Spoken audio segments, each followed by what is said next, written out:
Good evening, everyone. Apologies about the delay. Welcome along to League Racing TV. Welcome along to EML Premier 1. We are here tonight for Season 3, Round 9 of the Championship as we take in the Mexican Grand Prix from the Autodromo Hermanos Rodriguez. My name is James Head. I'm going to be taking you to the stream, of course, as always, on EML Premier Wednesday night. And joining me in the commentary box, it is my regular co-commentator partner in crime on a Thursday, now a day earlier, and it's Mr. Alex the G. Alex, how you doing? Good evening, everybody. Yep, I'm doing very well tonight, and I'm really excited to see this grid full of talent take to this Autodromo Hermanos Rodriguez. And it's going to be a very, very good race, probably. And we are just hoping for these last two rounds to be the best they have delivered throughout the whole season. Obviously, yeah, as I said, a lot of talent on this grid, and I can't wait to get this underway.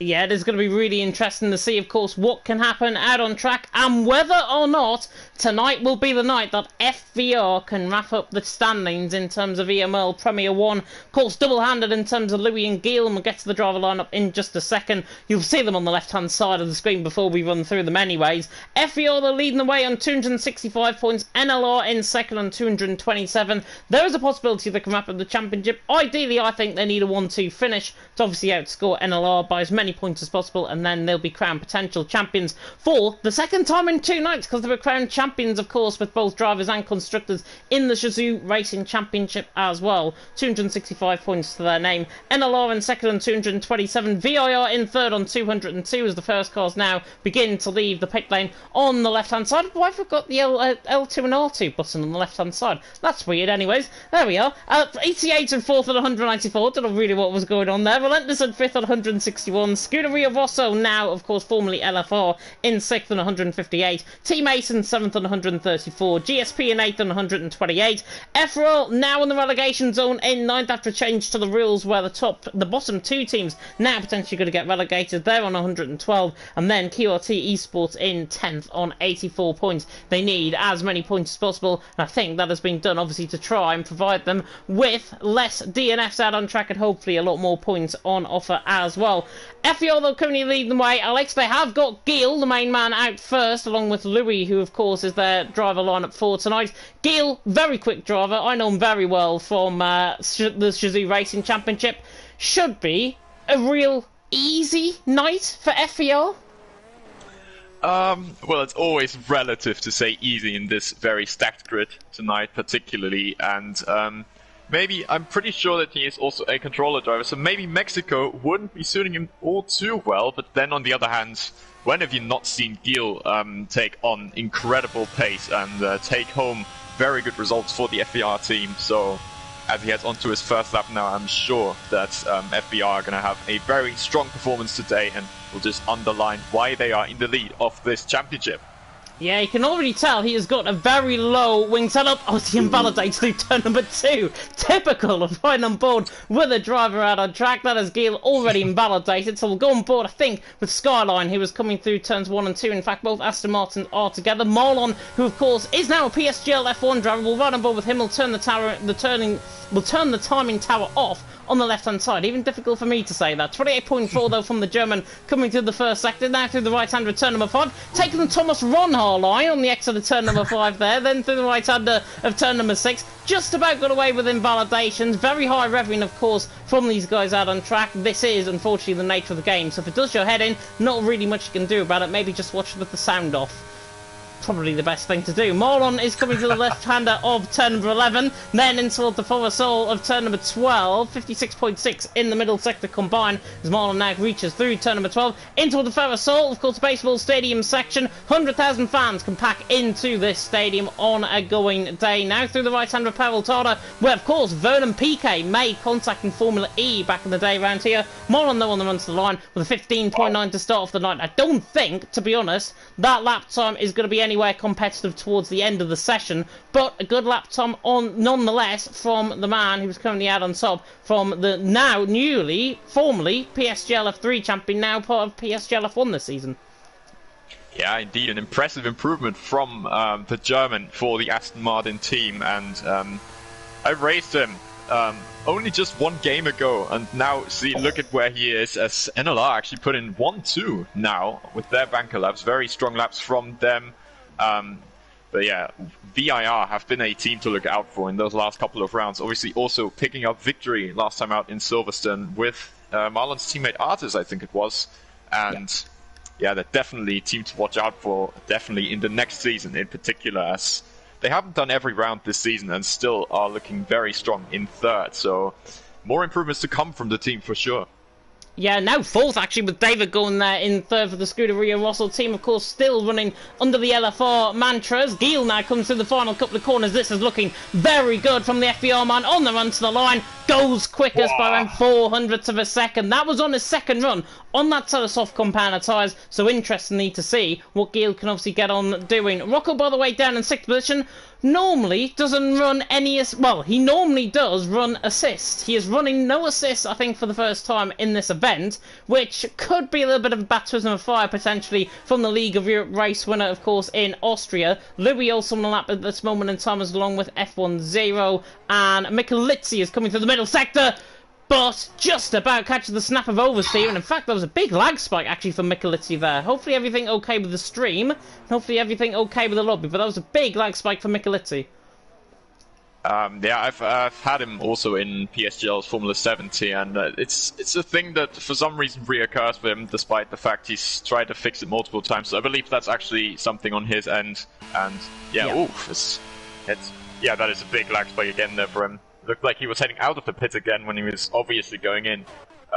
So yeah, it's just a thing probably for him, and hopefully he can sort that out in the future, as we got some drivers crossing the line soon again. Yeah, certainly a very interesting prospect for the session. FER Louis on a really big lap here, but 55.9 in the middle sector, coming towards the line for 15 flat. Wow. 15 flat from Louis. He was on pole position last night in the Shazoo Racing Championship around there, and if you missed it, and you missed me doing a solo rant on the F1 game once again, then you obviously missed out on quite a lot. But Louis out on top, Gil in second. They had actually Isma then. Isma won the Drivers' Championship. FBR, of course, crowned the Teams' Championship there last night, and Louis loves Mexico, proven last night, and proven once again he was currently out on top by nearly a tenth and a quarter. And of course, as a banker lap as well, setting a 1:15.0, it just shows that he has much more time left in that lap. And when you say that he has very good around this track, then yep, it is absolutely very true. And we are definitely going to see maybe even a mid to possibly low 14, although I'm thinking about maybe a mid 14. Just ran on board with Marnix there. Sorry to cut you off. Just ran on board with Marnix there. He did not look comfortable at all coming through turn number 6. He just Tokyo drifted entirely coming through nearly the S's section. He's now backed off in the middle of the S's, which is good. But Marnix, I think, 10 for style, nothing really in terms of his valid lap time that he's going to be setting at this stage. But good there for Marnix, down in 13th position, still yet to set a lap time in at this stage. Scarline on lap as well. He's coming through the further Sol. Louis, though, out on top. Gil in second. Axelino, the currently there in third. So now Scarline comes through the final couple of corners on the run toward the line, and he goes 7th, ahead of his teammate. So that actually buoys the VIR boys quite decently. Garufo there went 5th, and Mateo went 4th as well. So the NLR boys are up there as well, of course. NLR need as many points as possible. No bias, I'm sure, we're going to be shown in the commentary box here tonight from my resident co-commentator alongside me tonight. But Louis out on top, Gil in second, Axelino in third, and we're now nearly 8 minutes through qualifying as Marnix has just started up on another lap as well, and I think Marlon's actually improving on a lap. He's coming through the middle sector in toward the right-hand return number 12. This has looked much better for Marlon. 55.9 middle sector, looking very good, but he's only 300s up, so this final sector is going to be key. Yes, indeed, and now these slow corners obviously make or break for this lap. He now needs to get excellent traction out of this half-horizontal corner from the pass. He goes pretty wide there. But let's have a look through his final lap time, 15.3. Can't improve as much as he maybe would have wanted, but is on the second row for the moment. Yeah, he is indeed. Currently 15.3. And as I said, he must have backed off in the final sector on his last lap, and that's why he improved around nearly 6/10 of a second. Garufo, though, coming through the middle sector, 56.2. He's around 3/10 off Marlon in that middle sector. Final sector, though, always going to be very key, I think, here in Mexico. Of course, we're about 800 meters above sea level. or 80, no, it's 80 metres or 800 metres? It's 800 metres, I think, above sea level, which is nearly 2,000 feet. Garufo now on the run toward the line. He now goes 5th ahead of Matteo, so that buoys him with a bit of confidence in this session. And Gil has just started up on a lap, surprisingly, with a purple first sector. Oh, indeed. Let's have a look now through this F section. It is always a very tricky section. Need to maximize everything on the track limits here. Always coming, circulating here through 6th and 7th gear, but taking as much curve as possible, which he's done really well. Too much. The exit just invalidates. What a shame for him. Oh, Let's have a look. It was 3/10 up. So a brilliant middle sector that would have been. Shame that he has to back out of it. Yeah, real shame that he had to back out of it. Marlon is coming back in the pit lane, I believe. Garufo taking the Thomas Ronhar line. Grozny, by the way, has gone 6th there as well. Now, apologies to the GSP boys, who obviously are taking in tonight. I hope I'm pronouncing his name right, first and foremost. I'm just going to call him Grozny. He's there in 6th position, 15.4. Good lap time from him. David has just done up and lapped the Norwegian. Recent Norwegian signing, I think, for LFR. 28.2 in the first sector is not too bad. But we have got the main man on a lap, or just preparing up for a lap. Louis once again. Let's take you on board then with a lap. On board with Louis. 8 minutes to go in the qualifying session. Of course, if any improvements are had, they'll come at the top of your screen. But we'll ride on board with Louis down and towards the right-hand return and 1, where you can get in excess of around 205 mile an hour, and already you can tell with the FER setup they're running more straight line speed rather than cornering speed, so that could be quite key as Louis now comes through the right hander of turn number 1, through the left hander of 2, through the right hander now of turn number 3, looking very neat so far, the Frenchman, former Team Mentalism driver of course, as he now comes in towards the left hander of turn number 4 in the first sector split, and a 28.1 in the first sector is not too shabby at all. I think he was setting, if I'm not mistaken, a 14.8 was his pole lap, if I'm not mistaken, last night. I might have forgot his pole lap there. But Tom, I know, has done a lap. Shazoo Tom around here, 14.6. So, if anything to go by, Louis should be up there in terms of that lap time in comparisons. Now comes through the right hander of 10, through the left hander of 11. Really on the limit. That was absolutely picture perfect though. With Louis through the middle sector, 55.80s, improving by nearly a tenth and a half in toward the Ferrosol. Through turn 12, then through the left hander of turn 13. Got to really ride the curb on the inside, hit the curb on the outside, and now in toward 15, then in toward Peraltar at turn 16. This would look like an absolute orgasmic lap from Louis as he now comes through the final corner on the run to the line, and it is orgasmic. It's a 14.880, 2/10 improvement, and he's 4/10 clear of his teammate, for goodness sake. But Axelino has got something to say about that. He's coming through the middle, to the final corner, 2/10 up on the run to the line, and he goes a tenth, only 200ths behind him.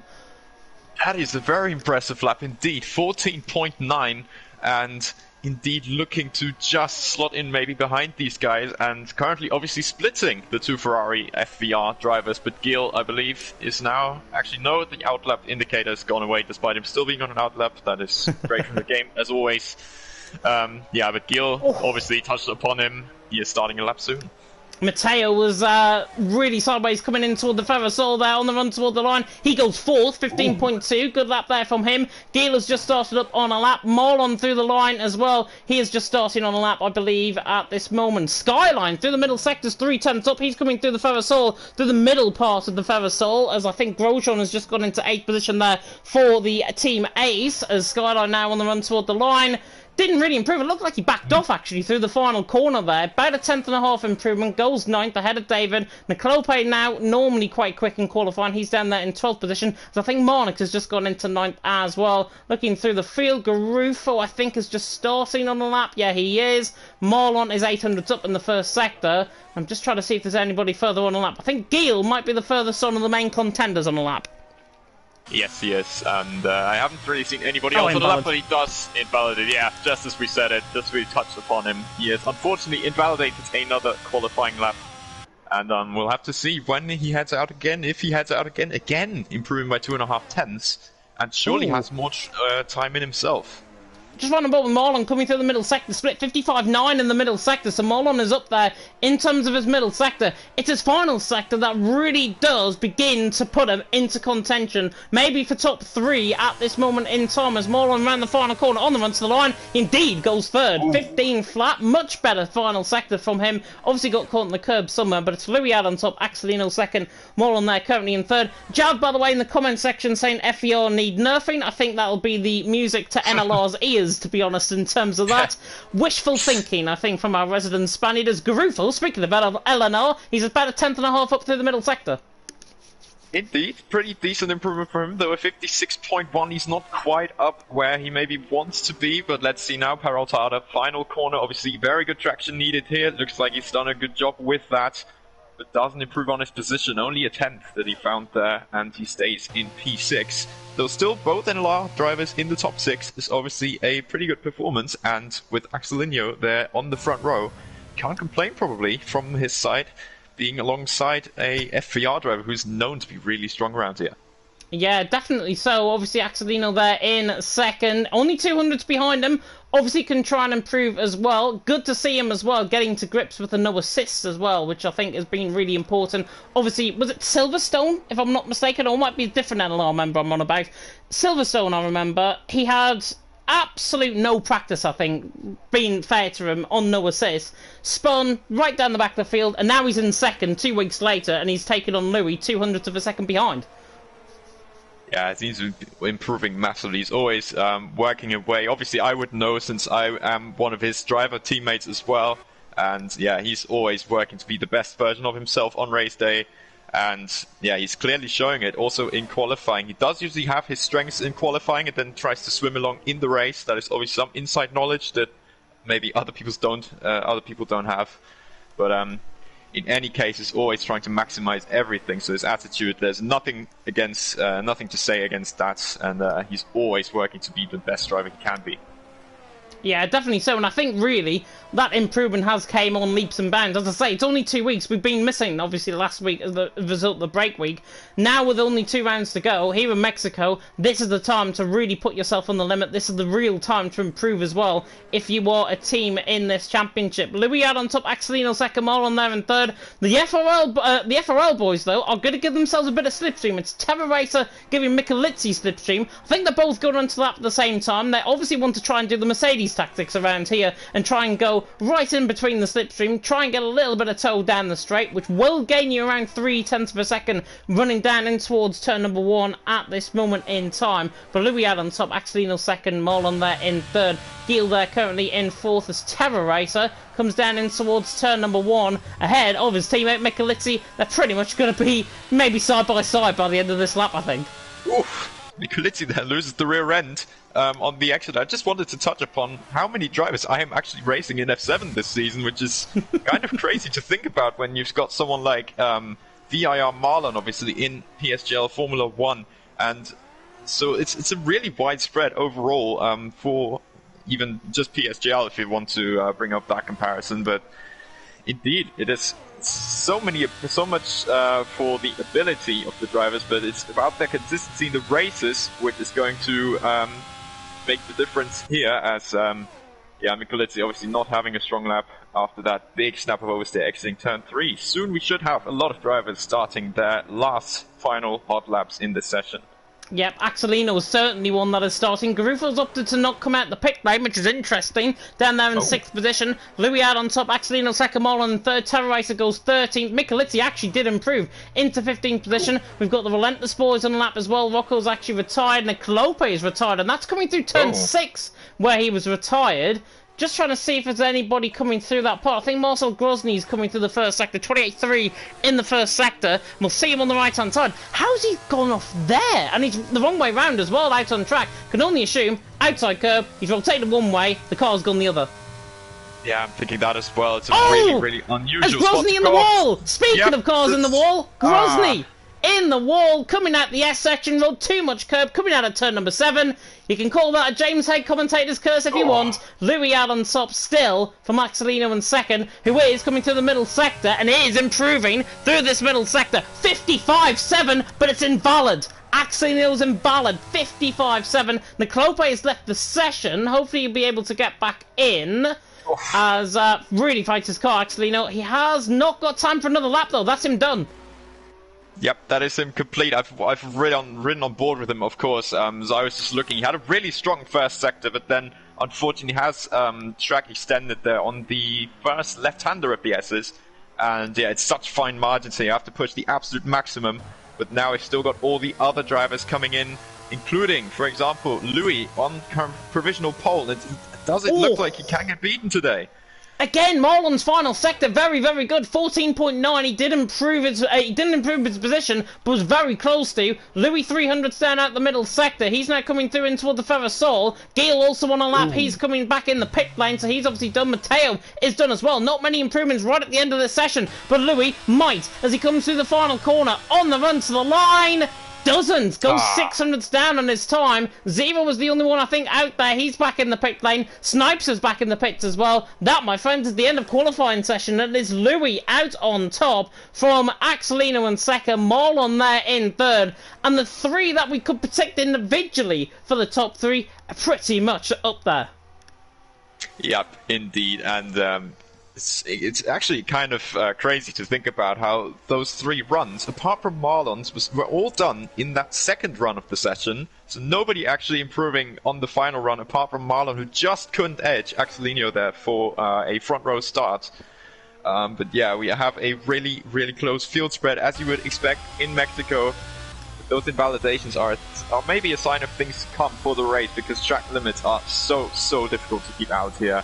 And so the drivers will have a mammoth task ahead of themselves, as here we see the final qualifying results. Yep, final qualifying results indeed. Top three separated by 500ths of a second. Get that in Mexico. Louis out on top from the two Germans of Axelino and Marlon second and third. Gil there in fourth. Good news for FVR. They're out qualifying. Garufa there down in sixth. Split by Mateo, who's in fifth. Garufa, as I say, in sixth. Monix in seventh. Grosjean there in eighth. Grozny there down in ninth. Skyron there down in 10th. And then we've got David, Zero. They're only separated by 200ths of a second. Nicolope 13th. Tow Racer 14th. Tom there in 15th. Michelizzi in 16th. Wouter 17th. Rocco, normally an assist user, now non-assist, he's down there in 18th, and Snipes right down at the back of the field there, down in 19th, didn't even get a valid lap time on the board, must have obviously invalidated quite a few times on his laps, but a very good qualifying session there. Of course, the Ferrari man out on top in Louis. Once again, he put himself in this position last night in SRC, and it's different to SRC, because I can inform you, if it hasn't come up on Alex's screen, it's raining. Oh, is it? Oh, well, this is going to serve up an absolute treat, isn't it? Oh my word! And looking at the qualifying times, 14.8 obviously for pole position. I would expect it to maybe dry up later in the race, or the drivers are just going to try to live with those dry setups through the rain period, however long it's going to last. And this is certainly going to be a true test of the driver's consistency throughout this race. So really, really interesting prospect here. Yeah, it really will be. Has Nicolope joined the session, by the way? I don't think he has. I haven't seen anything. But if you can, send him an invite, because obviously we're better get started. It might be better if he obviously joins a little bit after the race started, then his AI can drop to the back of the field and whatever. But 5 seconds to go. Alex, I'm going to quickly come across to you. Who's your top three? Is Nicolope? He's just joined. Oh, okay, that's obviously very good. My top three, I mean, it's easy to assume that those top three that are starting in the top three are probably in that range as well. So here we go then.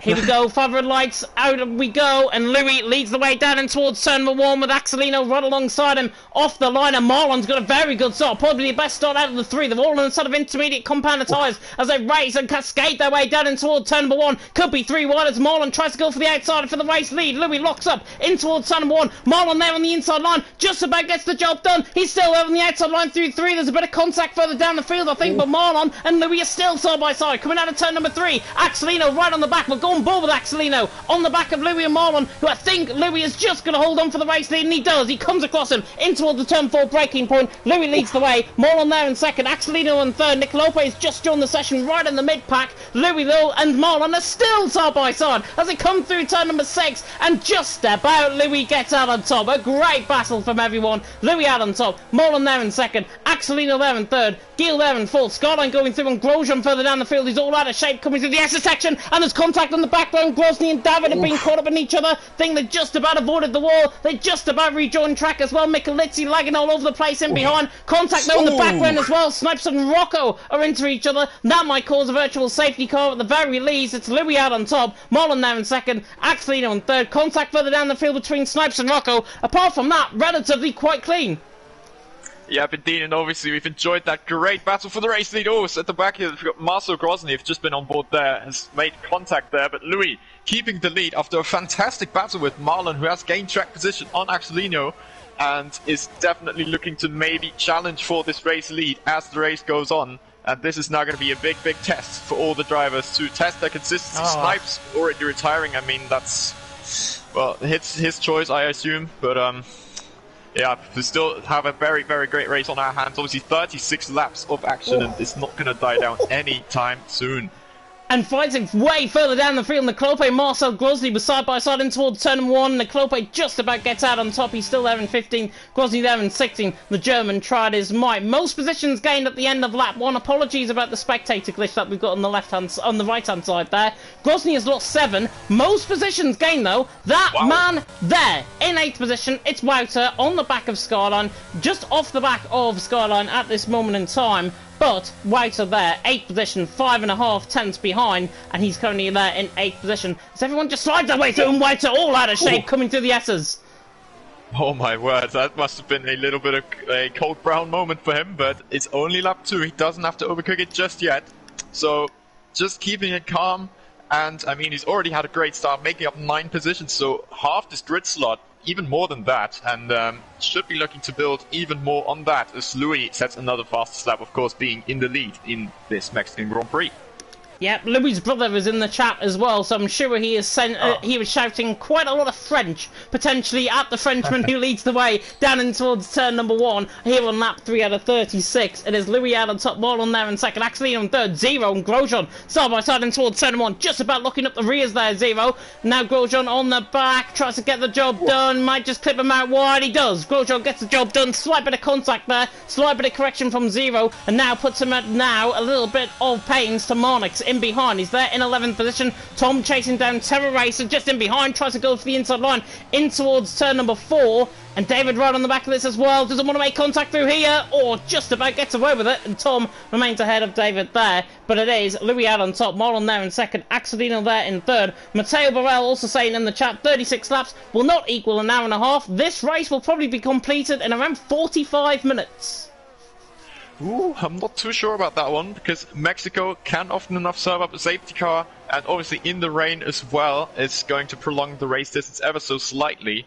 However, I'm not sure if that's just my graphics right now, but is the rain getting weaker perchance? Because it does look like, particularly down towards turn 1, there is barely really any rain anymore, so we might well be seeing a switch to slicks fairly soon. And Axelino, all out of shape, coming out of Peraltada there, just about kept that car in a straight line, doing a good job at this time indeed. But Louis, though, out in front, now 1.2 seconds. So basically, if this was dries, he's out of the DRS range in front. Marlon there in second, Axelino there in third, Gil there in fourth, fighting further down the field, Tom and Terror Racer side by side down in towards turn number 1. I thought Zero and Grosjean were going to be side by side again, but they weren't in the end. Tom still fending off Terror Racer, but I think you're right. I think the rain is getting a little bit easier. The track is obviously wet enough still for inters, as Zero now is going to try and attack the inside line of Grosjean in towards turn number 4. It locks up to forces them out wide. Grosjean there on the inside line, now will force them out wide, and it's a little bit of to and throwing between them both as Grosjean to the inside line. Zero forced out wide, but gets the outside line. Look at the traction! Look at the traction of Zero! Gets the job done! Zero through his into 9. That is what the outside line can do for you. And that was almost Max Verstappen-esque, I think, from him. That was brilliant, although I thought Grosjean was maybe coming back into this S section, but thought better of it. Of course, not an overtaking spot really in a normal race. That's Marnix there. Oof. Massive loss of the rear end there. I thought he could maybe profit of those moves happening ahead, but instead he's just had another big moment there and just about kept the car straight. So, yeah, a lot of battling, but a lot of risk involved as well. Cold brown moment, I think, there for Marnix. Certainly needs a bit of new underwear, like Matt Hancock in the Armour Celebrity Jungle. Louis leads the way for Marlon there in second, Axelino on third, Gale in fourth. You'll only get that if you're British, by the way. Alex is probably thinking, what on earth have you just said to me? David on the back of Terror Racer down in towards turn number 1, and now he's trying to chase it down. This is the 13th and 14th position, trying to give you as much action as possible further down the field, and he goes all the way around the outside. Beautiful stuff from the Norwegian. That is excellent on the brakes there from the Hassman. Thurney's into 13. Terror Racer unfortunately made to look like an absolute mug, as well as Marnix now on the back of Grosjean. This is down in towards turn number 4. Is he going to try the inside line? Oh, and Grosjean moves across him on the braking zone there. Just about rejoins track. He rejoined track, I think, in front of his teammate. And actually, to be fair, Grosjean gets out the way of nearly everyone, which is really good. Obviously, he's got grass in the tyres as well. And yeah, Grosjean, I think, just was turning in too much to the left. That little bit of contact forced him out wide. And unfortunately, you need to check your wing mirrors. It's as simple as that. As Terra Race and Grosjean are side by side. Yeah, indeed, it was a bit of a slight battle going on here, but not much pushing going on right now from them. Yeah, Grozny just had a weak start, unfortunately for himself, and is now kind of trailing and kind of left thinking what could have been in this start of the race. However, the race is obviously still long. Nick Leopi just diving to the inside here in this hairpin in the stadium. Ooh, can he make that one work now? To the outside, it's pushed up there. There's not much space available, of course. But he just gets squeezed out there to the exit wall of Peraltada. Very close. Obviously, some wheel banging going on. But how else would you want to pass in those wet conditions? It's really, really difficult for all the drivers, of course. Yeah, it is really difficult indeed. Grozny getting the elbows out quite literally there. Nearly hemmed him in towards the wall. Last time we saw a mistake here in TML in the Peraltada corner was Noisy and Gary Donegan. Now, people will remember Gary Donegan in the background. Oh, Skyline's just gone and come cascading into the back of Garufo. On board with him there. Too much late on the brakes. Really got to get the car stopped in these wet conditions. That's just proven. Skyline there on the back of Garufo 6 and 7. But coming back to my point there, Gary and Noisy in TML F2 had contact around here. Final lap of the race, they got their elbows out. One of them got put in the wall, and we do not want to see that sort of behaviour out on track from these guys, considering especially how the wall actually now comes out on you, since of course they changed the wall configuration on the left-hand side after Bottas' incident in qualifying. Yep, that is always a thing to keep an eye out on, particularly around that corner, of course, and yeah, very lucky to get away with that overall. I've just kept on board with Skyline a little bit to see after that incident if he's maybe picked up any damage, but it doesn't look like that to me. Can keep a fairly solid gap to Drofu ahead as Grosjean picks up a time penalty. Let's see quickly how many of those we have at the moment. But I'm assuming that they are only going to get more, particularly at this super difficult venue to avoid track limits like the Autodromo Hermanos Rodriguez.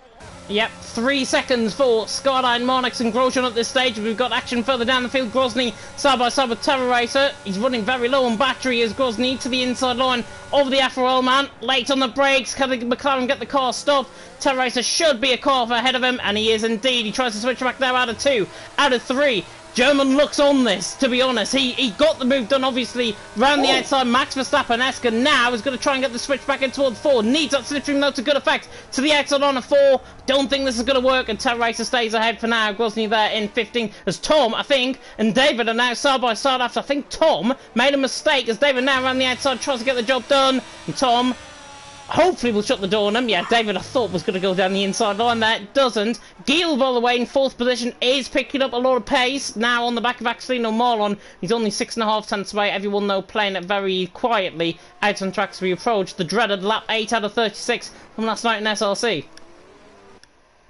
Generally, I think there isn't too much pushing going on at the moment. We've seen Louis, who's already been away to around 1.7 seconds at one point, who's now somewhat conserving the gap, currently 1.2 seconds ahead of Marlon, who himself is another 9 tenths clear of Axelino.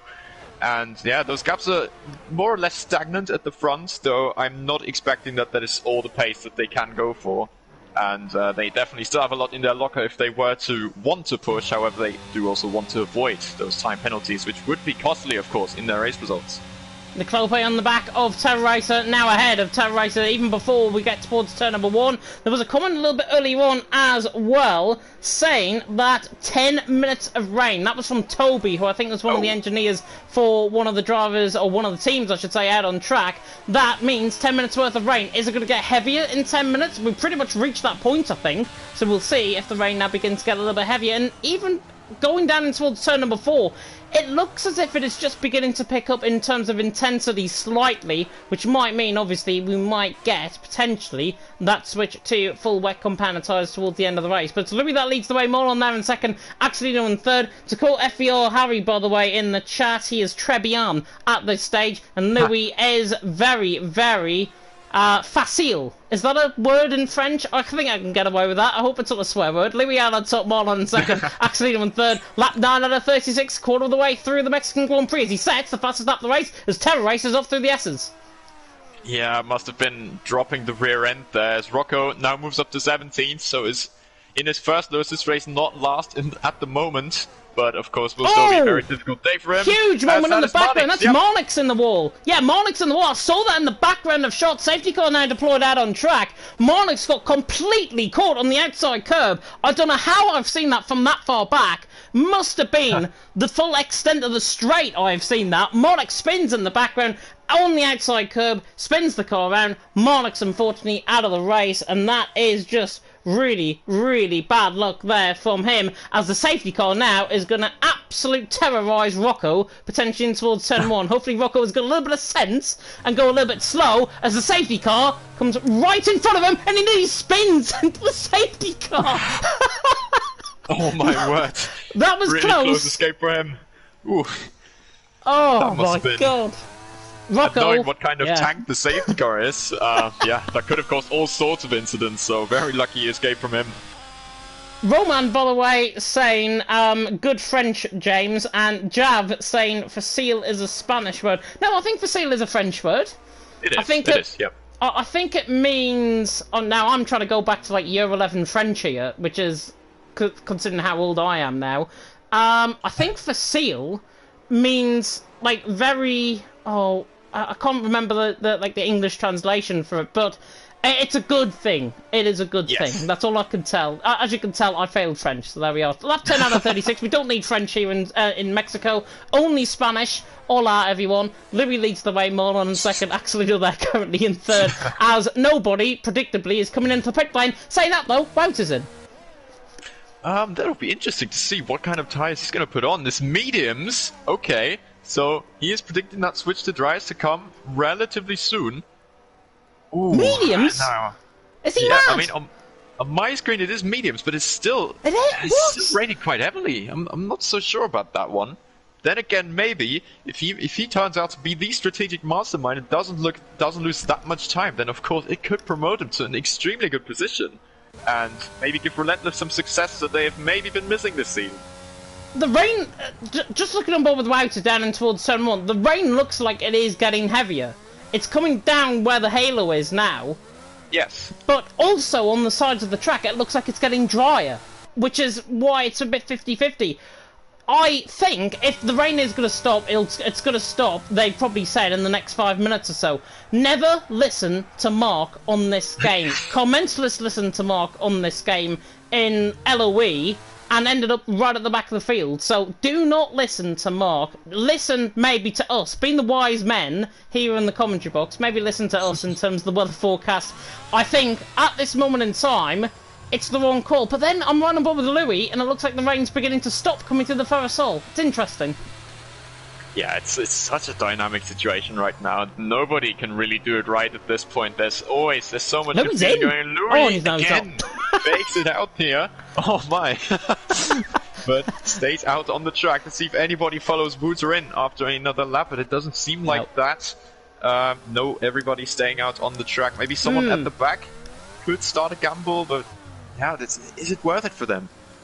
I mean, considering how Wouter is struggling, he's staying out on those compounded tyres. I was thinking, do the mandatory 2-stop, because of course they can go mediums back onto a set of inters for the mandatory 2-stop. David is coming through the final corner. He stays out. So obviously these guys are under the impression, these guys are being told quite clearly that the rain is going to stop in 5 minutes' time and the track is going to get drier from that point. Now, the safety car, if it is going to come in this lap, probably the wrong point to be on a set of medium compounded tyres, because they're going to be really struggling at this restart, and there's all hell going to break loose right down towards the bottom end of the field. Everyone on the set of inters who has stayed out looks very good, and I'm looking at the track now, and that rain appears to me as if it's getting a little bit heavier. So, take of that as what you will, as Jav has just saying, I got my ankles broken from that bait from Louis. Yeah, I did. I mean, Jav, what a man in chat, always delivering those comments. It's fantastic to see every time how he's getting involved. No bias, by the way, as that has been the case with Relentless. Just want to say that as well. But yeah, indeed, it's such a difficult situation to predict, particularly for the race leader. You can pretty much only do it wrong right now, and for the leading group in general. Now everybody's bunched up, and if anything, we're going to get a super late call from Bernd Mailänder to head into the pit lane. So I'm expecting this to be another lap under safety car conditions. Yep, this will be another lap, I think, under safety car conditions, which means if it is drying, and it looks like the cloud cover now beginning to just come over the circuit. Louis again. Oh, Louis is in. They're all coming in now. So obviously now the track is drying. These have been called in now, shooting for a set of medium compound tyres. I thought he was going to bait me again. Don't fall for 2 baits in a row, I think is the lesson I've just learned there. Marlon into the pit lane as well. This will be for a set of dry compound tyres. It is indeed medium compound tyres. Axelino, interestingly, your man has gone for a set of hards, and they've double stacked as well. Okay, so they are looking to go to the end here, and I just want to say, Relentless Router is up to P3, so right now this gamble has worked an absolute treat, and with the rain, which now has stopped, by the way, it has stopped raining, he's now only got 2 intermediate runners ahead of him, so he's actually in a net lead right now. Yep. I think literally what we said about 2 minutes ago, where trust us in terms of the forecast. Yeah, maybe don't. I think Geel and Grosjean have now made the wrong decision. Michelitti and Terra Racer have got to try and hope for something. Maybe Michelitti and Terra Racer can just terrorise the rest of the field in behind. That is a really, really awful B-Tech grade pun there, right? From my top draw of puns. But Terra Racer there in 7th. Maybe they can cause a little bit of chaos. They're on that set of inters. It's obviously going to be DRS enabled probably in 3 laps time. So that means everyone on the set of inters are going to be slow. Everyone on the set of dry compound and tyres is going to be quick. Now, if you were out there on track now, Alex, what would you rather be on? A set of mediums or a set of hards? It would really, really depend on the track position, though the intermediates would maybe be easier to control. A safety car is coming in this lap, but the mediums would be very difficult to control probably in these first few laps. They're still really greasy on the track, so currently probably the intermediates, but knowing how quickly those dry tires will get better, I would probably prefer the dry tires in this situation, as Gil now backing up the field and preparing for this restart. Yep, Geel now virtual Bernd Mailänder. Oh, as Grosjean nearly goes into the back of him, coming through the Ferrosol. Little bit of a gap left in behind as well. The running line astern coming through Peraltada, and Geel now says go. Is he going to go into the pit lane? No, Grosjean is in the pit lane though, and Wouter now will follow on the back of Geel, and you can already tell from my perspective that it is clearly set of medium compound tyres out on track, and this will prove it down in towards turn number 1 as Terra Racer gets caught there by Louis. Louis now side by side with actually Marlon, who's right on the inside of him. Marlon now to the inside line. Is he going to try and dive it down the inside? He is! The German down the inside line. Mercedes contact there with the Haas, and that is David Ram. Wouter's been caught up in contact there from him, and there's more contact. Marlon right into the back of Louis, and Louis now been sent round, the former race leader, now all the way down toward the back end of the field. That is not very good news from him, and now Axelino side by side with Matteo, who goes 3 wide, needing towards turn number 4, going to try and get the double overtake. Switches back to perfection. Matteo, has he got the traction? Marlon gets about the elbows, and Marlon, the PSG F1 man, defends off Matteo for now, but it's Geel that leads the way. Wouter in 2nd, Grosny in 3rd. It's still just about enters. Yeah, it does look like it's just about on this crossover period. It's going to tip over anytime soon, but right now it does look like the intermediates are still fast, but it can't stay like that for very long, so not too sure if that was the correct decision to take by Geel and Terra Racer. We've had some others, I think, pit in as well, directly as that safety car was coming in. Yeah, Michelitti, in fact, has dropped back a lot, so he has pitted as well. And, yeah, I can't imagine that those intermediates are going to be good for that much longer. Terra Racer's in. Terra Racer into the pit lane now, dispatches Marlon into 4th. Marlon there obviously getting very aggressive in terms of his defence. Obviously, that report, I'm sure, will be given from the FER boys. Obviously, as a result of that contact with Marlon, they will file an appeal, and I'm hoping that appeal might get turned as well, which would be good news, I think, for them, because Louis didn't really deserve that. He's there in 11th position, but the best thing he can now do is absolutely waltz his way through the field. He is there in 11th. He's not entirely out of this race. We get another safety car, and now probably goes back into his favour, because he can then pit in for set of hard compound and tyres towards the end of the race. I'm only on lap 14 out of 36. It's Geel that leads the way. Wouter there in 2nd, Grosny there in 3rd. Nolan causing a little bit of controversy there in the chat, saying it would have been great if it was a relentless one too, if the league didn't change its rule without telling anyone. And yeah, there's been a lot of controversy about Jeroen not being allowed in, as Wouter picks up a 3-second penalty. Speaking of relentless, he picks up a 3-second penalty on the exit of the S section there.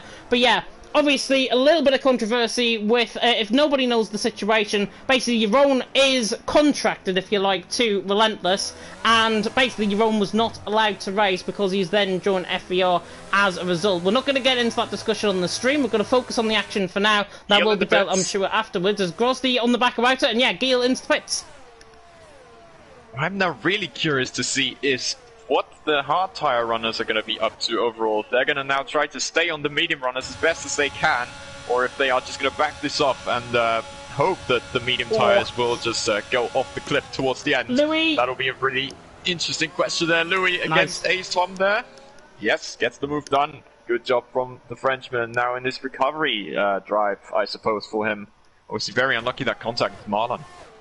Yeah, really unlucky with the contact with Marlon. There is an argument that saying Louis could have gave Marlon space, Marlon could have gave Louis space. May go down as a racing incident, who knows? The stewards, of course, will decide. But Louis is trying to make that impression that I said would happen. He's got the hard runners in front of him. Mediums are going to be around 6 or 7 tenths quicker at this stage of the race compared to the hard runners. So ideally, Louis should be ahead of Skyline coming down the start-finish straight. And Skyline is struggling as Marlon now picks up a 3-second penalty. And all of these penalties creeping in ahead is going to give Louis that little bit more confidence, because he realised you're picking up a 3-second penalty, you're picking up a 3-second penalty, basically like the American chat show can't remember giving out all of the things. It's yes. Quite mean. You know what I'm on about. Louis though is on the back of Skyline. This looks on down in towards turn number 1, as maybe on for the race lead as well. Grozny on the back of Wouter, getting closed down quickly though by Marlon. Matteo on the back as well. They're going to fight it out side by side in towards turn 1 though with Louis and Skyline. Ooh. And Louis, I think, should just about get this. Skyline on the outside line. And Louis, on that side of mediums, is through he's into 8th.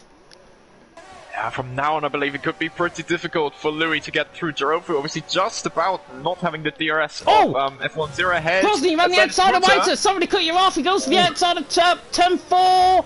Side by side in the background with Marlon and Matteo, and he gets the job done. Grozny through and he's into the lead of the race. Great stuff by the German. GSP will be bouncing on their seat, I am sure. Wouter there in second, Marlon in third. All of this fighting, though, is helping Louis get back into contention, and all of this spans there to the man. Probably in 7th, probably in 8th position. They may be all the favourites to try and win out of this early stage, but Grozny, Wouter, Marlon, Cohn in the top 3. Lovely move by Grozny. Wouter gave him space, gave him room. That's how you fight around Mexico. Grozny through and he's into the lead.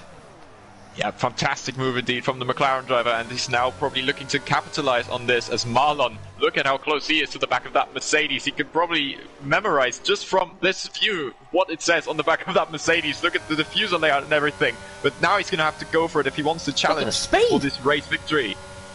Look at the speed of him, right on the back of Wouter already, in toward turn 1, and do you know what, because of his speed, he might even get the race lead, because Grozny is a sitting duck, down in toward turn number 1, Marlon doesn't go for the move, he's side by side with Wouter, there was a bit of contact I think in there, but Marlon is through and he's into second, and Wouter, to be fair, I think has said, I haven't got the pace, I'm on 2 lap older tyres than you, go ahead, you can fight your battle, I'll fight mine with Matteo, who's right on the back of him in towards turn number 4, the Red Bull man, to the inside line, absolutely sends it on the brakes, should get the job done, he's on much fresher tyres compared to Wouter, around 8% fresher. Trussabout gets the traction. White on the inside line gives him room, force him out wide slightly. He's off track. Matteo needs to give up the place, I think, here. Wouter is on the outside. Matteo wants to fight for every inch of room. They're still side by side, and that was only going to end up one way. Wouter stays ahead of third. Matteo in fourth. Wouter probably thinking to himself, what on earth were you doing there? I'm just looking at Axelinho behind here, who's obviously saved up all the CRS, while Matteo and Wouter both are already under 10% due to their flashing lights at the back. And this is only going to fall into NLR's hands, maybe, as F10 is still splitting the 2 Williams drivers, probably down to the double stack. Yeah, I'm just really curious as to how this is going to go down with all the tire. Wouter, I believe, has lost the DRS from Marlon ahead, so this is going to be a bit difficult for him. It's now just the top 2 fighting, and I believe Marlon might get the on-track lead here. Easy. Absolutely breezes past him down and toward turn 1. Mateo's doing the same in the background, and Wouter in toward turn 1. Mola now through and he's into the lead. Matteo through and he's into third. And I think we also saw, Tom passing Skyline in the background. So he is through and he's into ninth. Matteo though into third. He can now set his sights. He's got rid of Wouter. I wonder if Wouter has got damage on that car, because he seems to be struggling at various points, basically through left-handed corners. So I wonder if he's got left side end plate damage on the car, which is making it just oversteer slightly. Even through this part, through turn number 5, He looks like he struggles. Obviously, he's got 2-lap older tyres, which in theory should be 2-lap warmer. And he should be on the pace of Zero's done in the background. I think Tom, did he get caught up in that as well? He just lost place of Garufo. I'm seeing something here with Louis and Zero, because Louis has lost a lot of time again. Oh, yeah. Zero has had a spin, so this comeback drive a little bit halted there for the Frenchman, who's looked so strong here. Now it's 10th and 13th only for FVR, so really not how they wanted this to go. Yeah, apologies. I think Tom actually gained the position on Skyline. And Skyline now is down to 8th position. Louis now down to 10th. So it was Louis and Zero, who I think got caught up in side-by-side contact through the S section in towards turn number 12. And Louis is actually in the pit. So obviously he's got damage on that car. He is coming in the pit lane. He has to try something different, surely, for a set of soft compounded tyres, you would imagine. Axelino on the back of Wouter. Job done.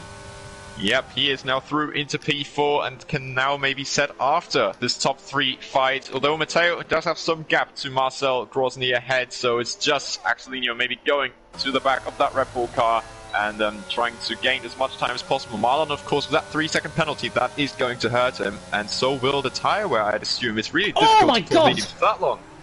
Skyline again! Really dodgy in towards turn number 4 with his braking point. Nearly makes contact with the back of the Klopp. He just about got away with that, but the VIR boys are probably screaming in Skyline's ear, take your braking point at turn 4 for goodness sake, because we don't want contact. And speaking of contact, Matteo's hit the wall. Yeah, Matteo must have made a mistake, yeah. Looks self-inflicted, because there's not really an overtaking opportunity, not something I would say at least Axelino would go for. Therefore, probably a mistake then from the Red Bull driver for ET8, and also not a good race for them either. They've had a lot of mistakes, and yeah, it's just not gone their way so far. But it is still the halfway mark has been passed now, so there's still quite a way to go. There is still quite a way to go indeed, and I think this race honestly beats Matt Hancock having a turkey's anus as Garufo on the back of Wouter in towards turn number 1. The last time I'm going to make an I'm a Celebrity reference actually goes to the outside line. Garufo should get the job done, has got the job done. He's doing his into 4th. Wouter is struggling. He might come in the pit lane later on. There was a theory that there was going to be puncture territory last night in SLC. We didn't see it. We saw lap times, drivers going for 25, 26 laps on a set of hards. Whether they're not going to get 25, 26 laps on a set of mediums remains to be seen. And I don't think they're going to get to the end because A, the sun is coming out, B, the track is going to warm up, and C, I don't think they've got tyre life to last another 16 laps. No, I don't think so either. The mediums, particularly around here, they are really strong in those first few laps, but they've already also got 8 to 10 laps on themselves. So they won't be delivering probably optimal performance now anymore. But yeah, it's going to be really interesting to see how much time they can gain on that that extra stop, I suppose, they will be making over the hard tire runners. Woods are picking up another penalty, of course. A bit disappointing for him, but I've seen on his onboard also a controller driver, so he would naturally struggle probably around the Mexico track, and he's already lost the DRS from Girofo ahead. Yeah, it is more wheelbase, of course, at this track here in Mexico. More ABS space as well. Haven't got Montana here, luckily. Yep. Niclope on the back of Tom, down in towards turn number 1. He's not quite close enough. Matteo was on the back of Zabel there as well, and he is looking to try and get the job done. Axel saying, what happened to my boys? Contact. Gale, obviously, I think, double stacked with Louis in the pit lane. He, as a result, is down in 12th position. He got caught up in a little bit of contact as well as Matteo sends it on Zabel, down in towards turn number 1. Tries to get the job done, might go for the switchback out of 3, and he will get the switchback out of 3. This looks on now for Matteo, right on the back of Zero, and Zero pulls the left-hand side, lets him on the right-hand side of the road, and Matteo breezes past him through, and he's into 9, Zero there into 10, and Louis had a bit of contact with Zero, and that's why he's down in the back of the field, and obviously he's not gone according to plan. He also got caught up in contact with Marlon as well, down there in 15th position. Jav in the comment section as well, saying, have I got an advent calendar yet? And no, I have not. Breaking news on this live stream, I do not have an advent calendar. Should be getting one, hopefully in the next couple of weeks. And before you ask, no, I'm not getting a Peppa Pig one. And what's that one about? Is that some kind of joke that you two have got together? No, it's just the first thing I could think of on the top of my head at the time. Tom on the back of Wouter, with the Klope right on the back coming through Peraltada. Mercedes running out wide. Wouter must have damage on that car from a little bit earlier on, as Tom and the Klope now trying to seize on him. Seize that opportunity down in towards turn number 1. Tom on the back, the AlphaTauri man. This is easy. Easiest overtake you will see all night. Wouter can defend as much as he wants. He's just defending thin air. Tom through, and he's into 5th position. Garufo right on the back of Axelino, and you're probably best placed to comment on this.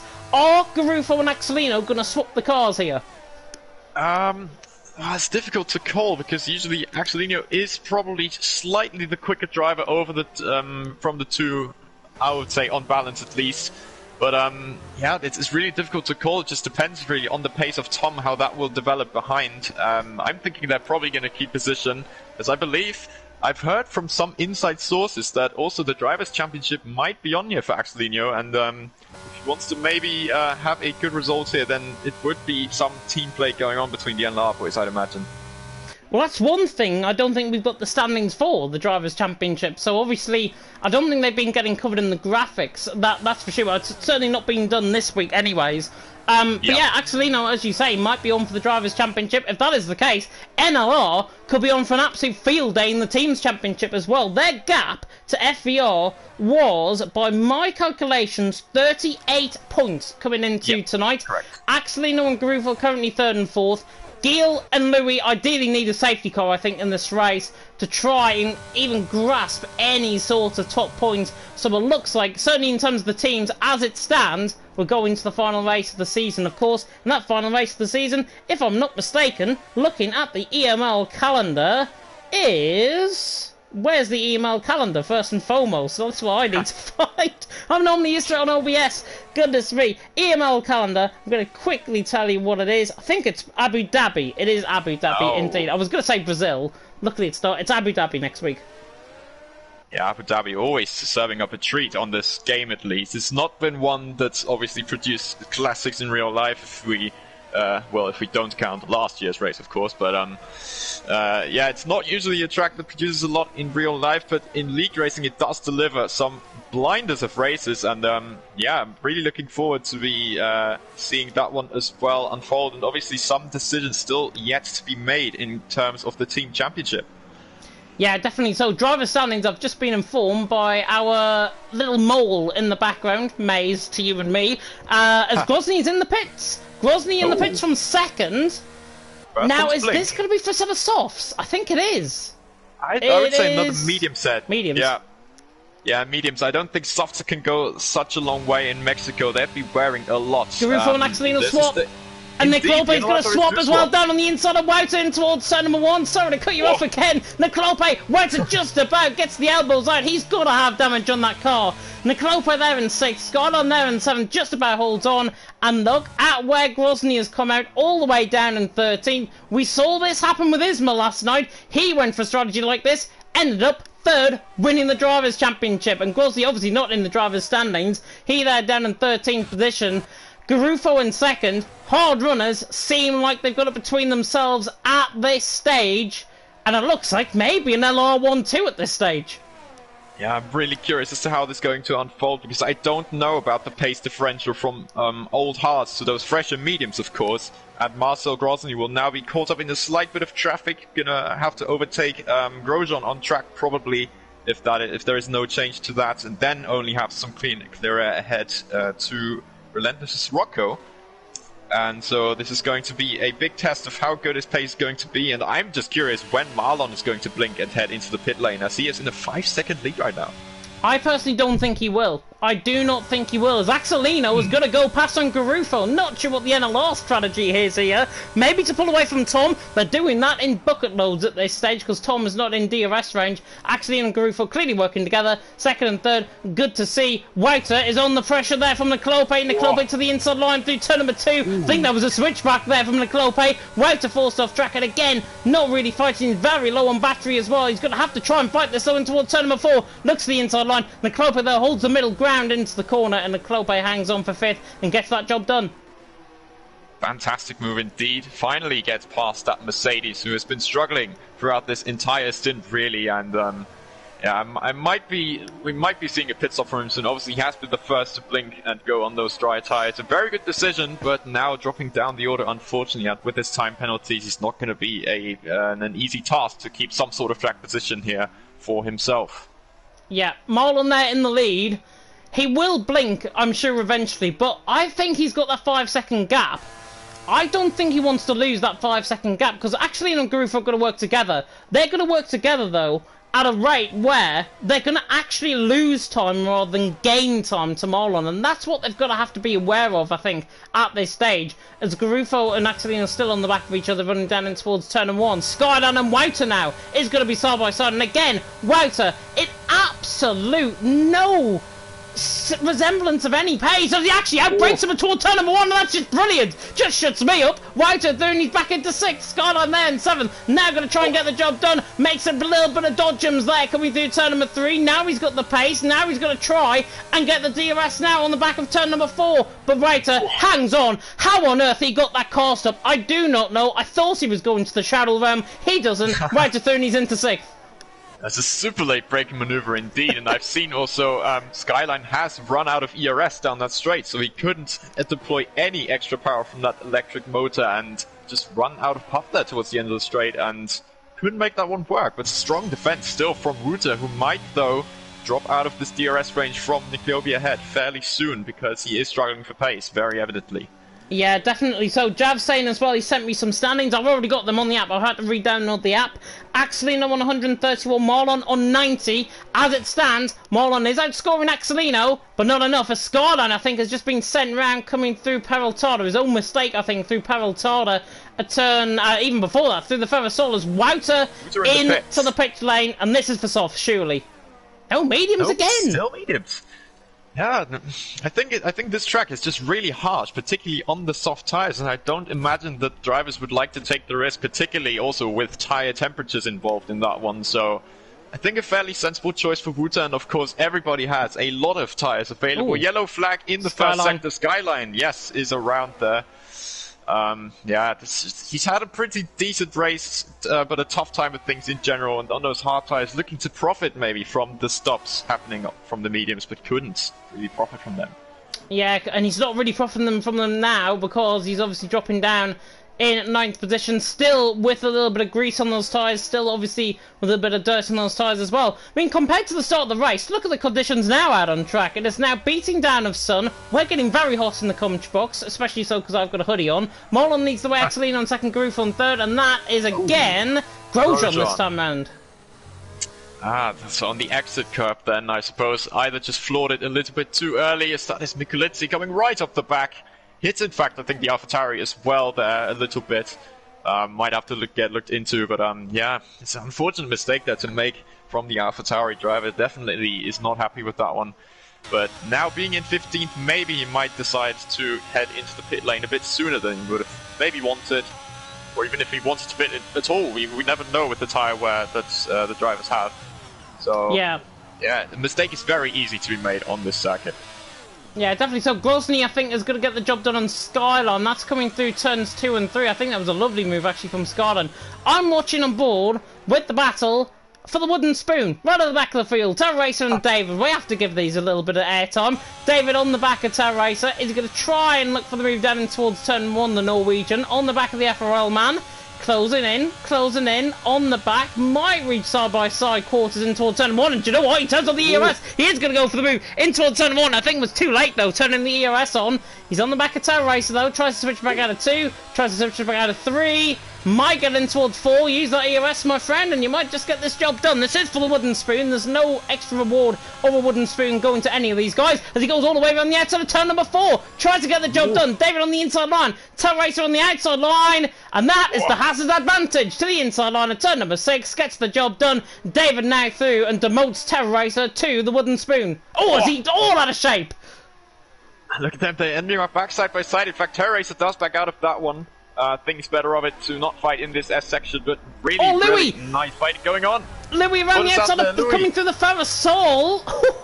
Just about got the elbows out. Rocco, I think, will not be happy with that, to be honest. He obviously has taken the race win in Austria. He has got Wouter right on the back of him as well. The relentless boys, with Wouter coming back into play. He's got a mountain to climb. He's got Everest to climb, I think, if he wants to try and win this one. Unless, of course, there is a safety car. Wouter may attack Louis in towards turn number 1. Sorry, Rocco may attack Louis in towards turn number 1. He did, but Louis stays ahead. And surely Rocco was just going to get out of the way at this point and let his quicker teammate through.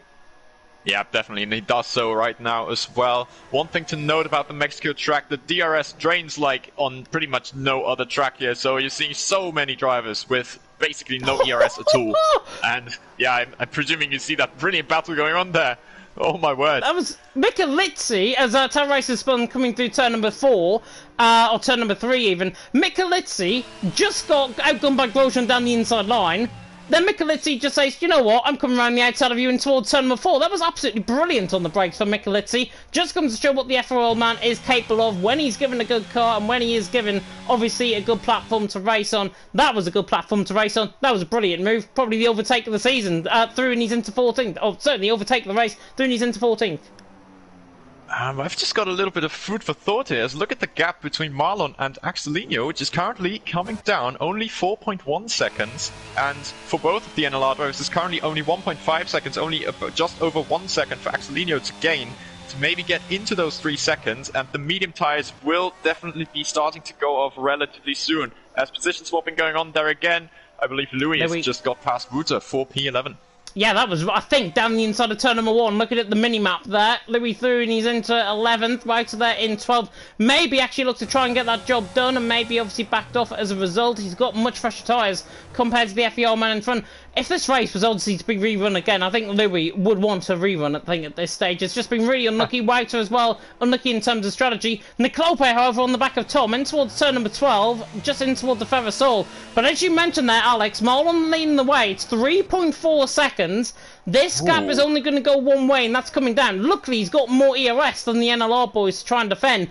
But the NLR boys have got their own problem, because Garufo is low on fuel.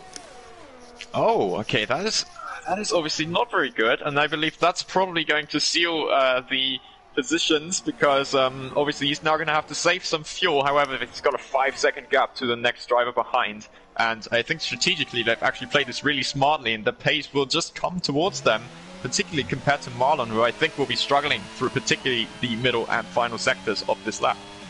Yeah, I mean, Marlon, to be fair, 3.5 seconds now, the gap has increased as Wouter now is getting the job done in towards turn 1 on Louis on the mini-map there, but Marlon leading the way. It's the middle sector and the final sector where the NLR boys are going to tend to gain. Now, they've got to make, I think, a real stark decision in the next, I would say, 2 or 3 laps. They've got to put their quickest driver ahead at this stage. Is that Axelinho? Looks like it might be, so luckily they're in a pretty good shape at this stage. But 3.1 seconds the gap. The gap is only coming down at this stage around 0.5 of a second. Let's go on board with Marlon though. You can see front right tyre, black blister as he makes a mistake coming out of through in towards Peraltada. Black blister going through the centre of the tyre. That means they are really graining. That means they are blistering out on track. Basically, think of it as a rally tyre on the road. They blister and they will go off the cliff. And Marlon has got to be very careful in terms of his tyre wear, because if I'm a guessing man, I think his tyre wear is somewhere around 70-75% at this stage.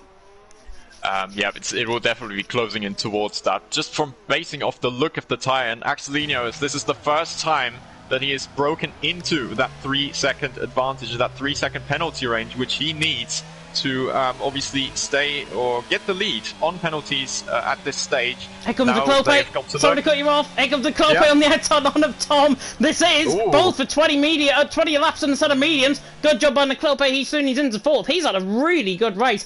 ET8 actually have had a really good race to this point.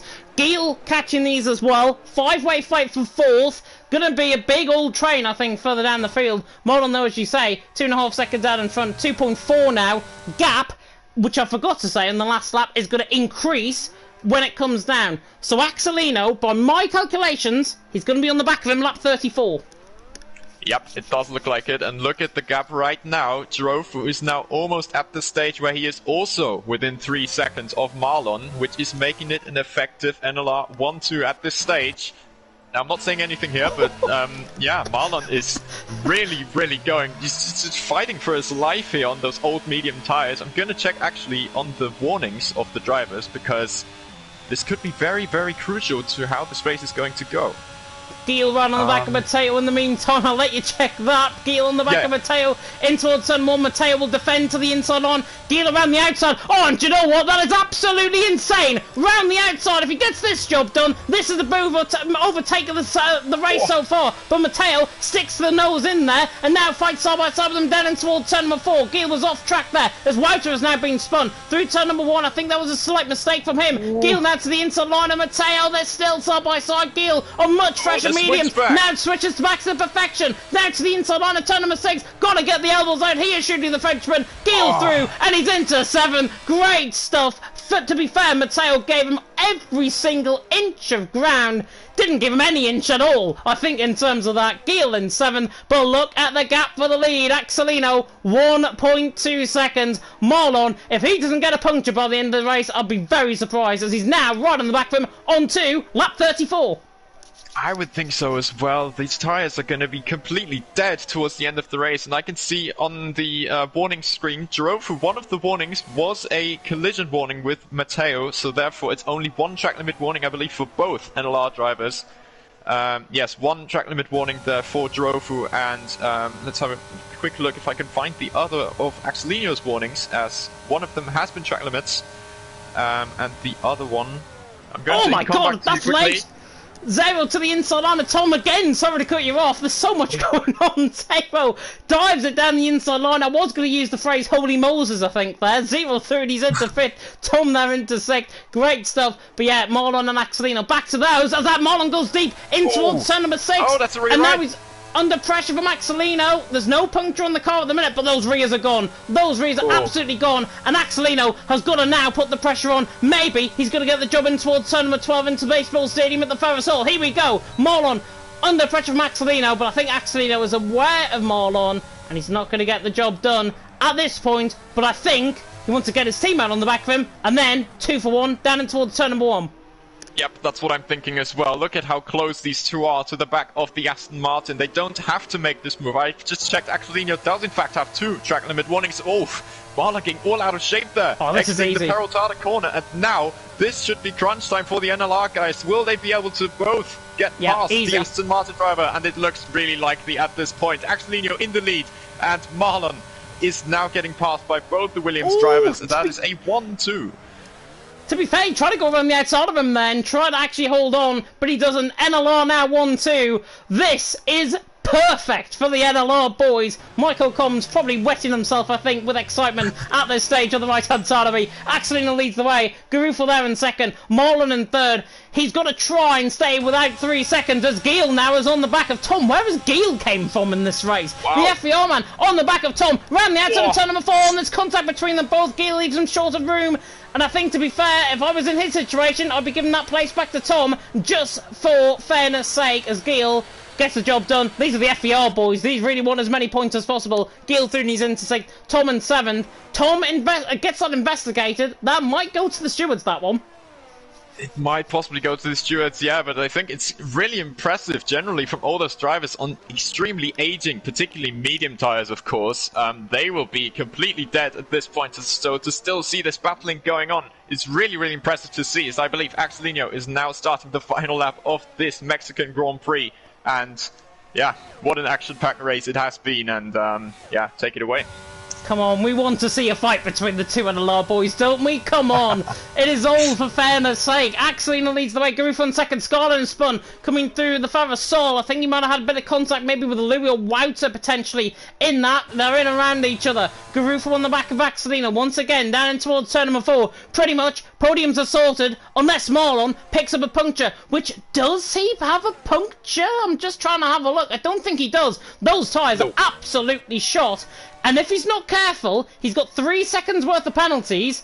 If he loses 3 seconds on this final lap to 0, which looks very unlikely, it might just happen though if he does pick up a puncture. Those tyres are absolutely shot. Axelino leads the way. Garufo in 2nd. This has been an absolute masterclass drive from the NLR boys. Axelino and Garufo, however you may say it, whether it was team tactics or not, these guys have worked together and they've worked together brilliantly. They needed this. They needed this 1-2 finish. It might go to the stewards in terms of some of the incident with the FER boys, as Marlon, I think, has got a puncture.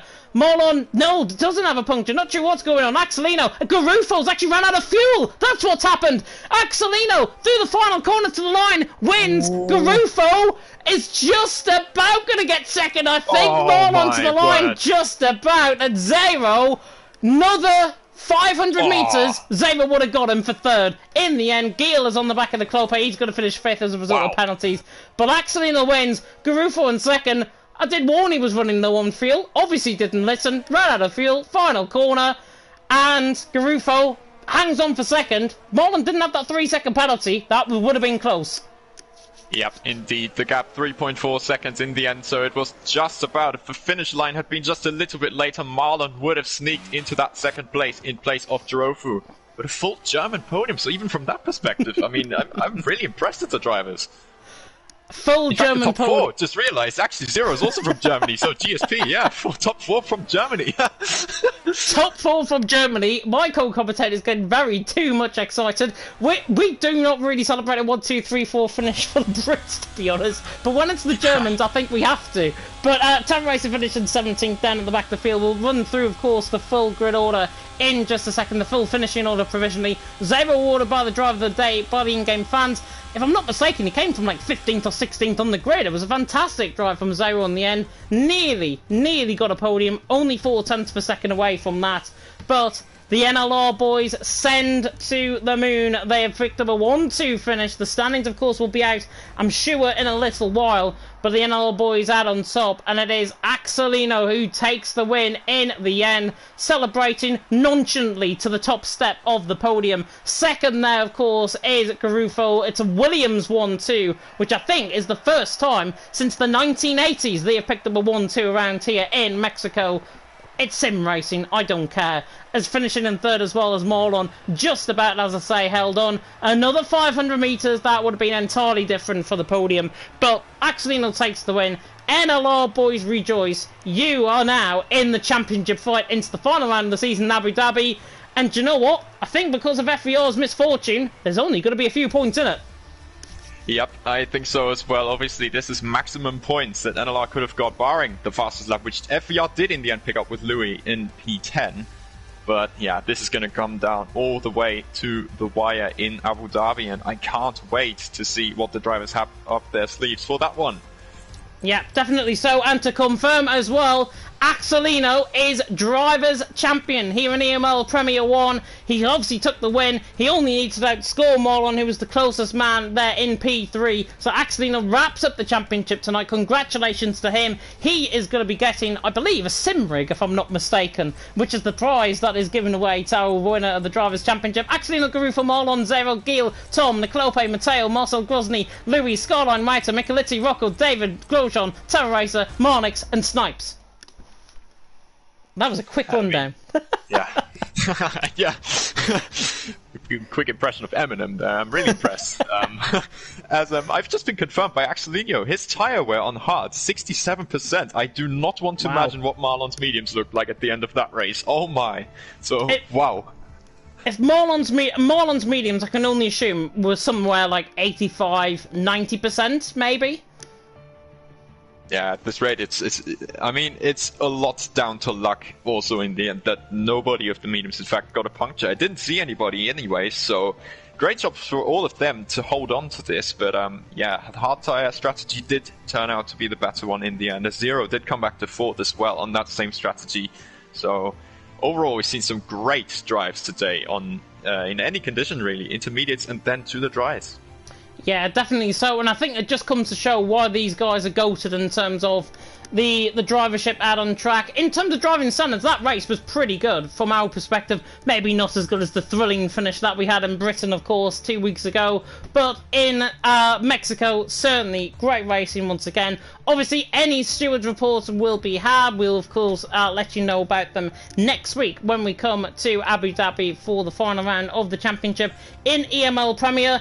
And dare I curse now the stream, we've had no sex box tonight as well. So now do your worst, because everything is now over and done with. Maybe as worse as Matt Hancock doing the slime trial in I'm a Celebrity at this moment as well. It's the third time. He's getting a lot of airtime, Matt Hancock, in terms of this stream. Maybe maybe as much as PSGL, but who knows? There we are. Jav as well saying in the chat, James Head and Alex the G have a go-to partnership, the best duo on this game. Thank you very much, Jav, for that.